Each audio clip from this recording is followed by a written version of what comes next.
Hello दोस्तों, देखिए बेईमान दुकानदार वाले सवाल आप चुटकियों में उड़ाएंगे, ठीक है ना। बस आपको वीडियो पूरा देखना है, ठीक है ना। देखिए इस सवाल को, एक दुकानदार 12% के लाभ पर आपका सामान बेचता है आपका, ठीक है ना। तो 12% का फ्रैक्शन क्या है, 3/25, ठीक है ना।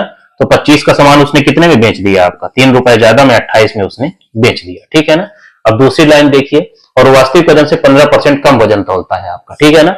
तो 15% का फ्रैक्शन क्या होगा, 3/20, ठीक है ना। तो 20 तो आपका ओरिजिनल वजन है, लेकिन दुकानदार कितना दे रहा है, उससे 3 कम आपका 17 दे रहा है, ठीक है ना। तो आप एक चीज हमेशा याद रखिए, जितना दुकानदार देगा वो सीपी के साइड लिखा जाएगा, ठीक है ना।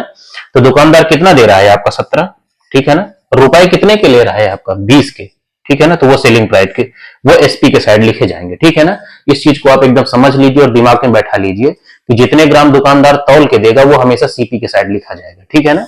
अब इसको उठा के आपको सॉल्व कर देना है और कुछ नहीं है, ठीक है। अब देखो 5 से कट रहा है तो काट लीजिए, 5 को 20 हो गया और 5 आपका 25 हो गया, ठीक है ना। ये कितना हुआ, 17×85, और ये कितना हुआ, 4×8=32 की 2 हासिल लाए 3 और 4 दूनी 8 और 3 11 आपका 112 हुआ, ठीक है ना। तो उसने 85 का सामान आपका 112 में बेचा है, तो आपको प्रॉफिट परसेंटेज बताना है, ठीक है ना। तो 112 में से आप 85 घटाइए, 12 में से 5 गया 7, ठीक है ना। और 10 में से 8 गया 2, आपका 27, ठीक है ना। ये इससे कितना ज्यादा है आपका 27, ठीक है ना। अब प्रॉफिट जब हम निकालते हैं, लाभ हमेशा, तो नीचे हमेशा आपका सीपी लिखा जाता है। तो नीचे क्या होगा आपका, क्रय मूल्य 85 और गुणे में आपका 100, ठीक है ना। बस इसको आपको सॉल्व करना है।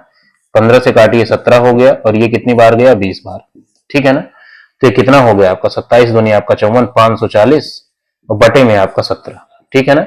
अब देखो थोड़ा बहुत आपको ऑप्शन की तरफ नजर बना के रखना है। ये कितना हो जाएगा, 17 3 51 हो जाएगा, ठीक है ना।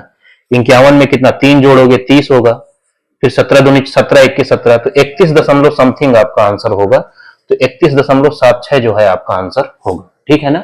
तो बेईमान दुकानदार वाले सवालों को आपको इसी पैटर्न से आपका सॉल्व करना है। अब इससे आसान तरीका नहीं हो सकता है कोई भी, ठीक है ना।